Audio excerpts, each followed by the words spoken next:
Let's talk about an interesting topic. And sometimes, I mean, for me, it has happened right there in the OR.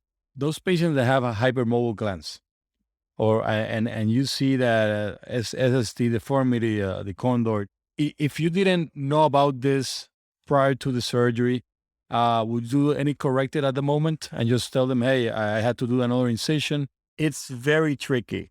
That we actually, it was Toby Kohler, Paul Pareto, and myself, we did a combination cohort about 2 years ago in which we looked at how frequent that glans hypermobility was.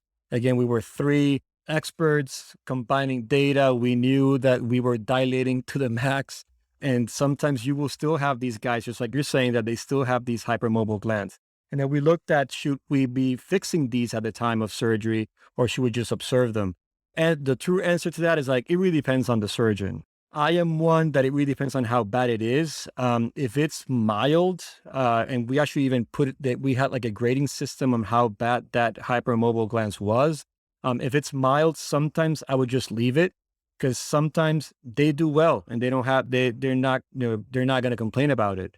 I also take into consideration, believe it or not, is their insurance status. If I have a guy who's paying out of pocket, that I know that I don't want him to have to pay another few extra $1,000 to get into the operating room to come back and fix it. For those guys, I would have a lower threshold to fix them right there and then, versus a guy who's older, who's, again, the guy's just super excited to have his implant, his implant. He really doesn't care on how it looks. He just wants to be able to have intimacy with his wife, and he has insurance. Usually for those guys, I might actually just leave it if it's just mild.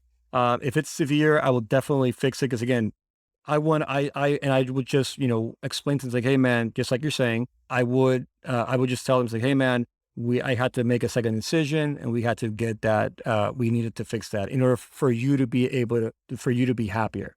And will that give, I mean, let's say you don't correct it, they still have the mobility, will hypermobility, it will put you at risk of any tunica rupture or something like that, or any excrusion at some point, assuming that is a true hypermobile glance. I mean, sometimes if it's chronic, and you can, and the implant is actually going towards the skin of the shaft, you will have an impending erosion.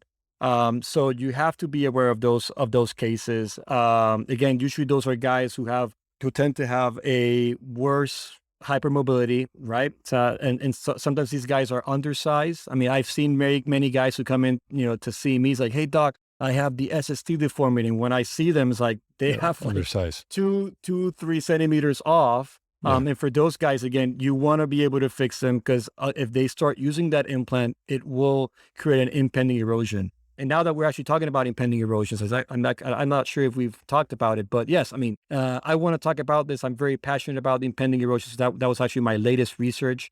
There are multiple ways to treat these. One very popular way, and probably the most commonly used technique out there, is performing a distal corporoplasty, in which we make an incision on the side of the erosion, or the impending extrusion. And the surgeon finds, the surgical capsule, you incise the surgical capsule, and you redirect just the tip of the implant behind that capsule. And then you can even use the capsule to close it.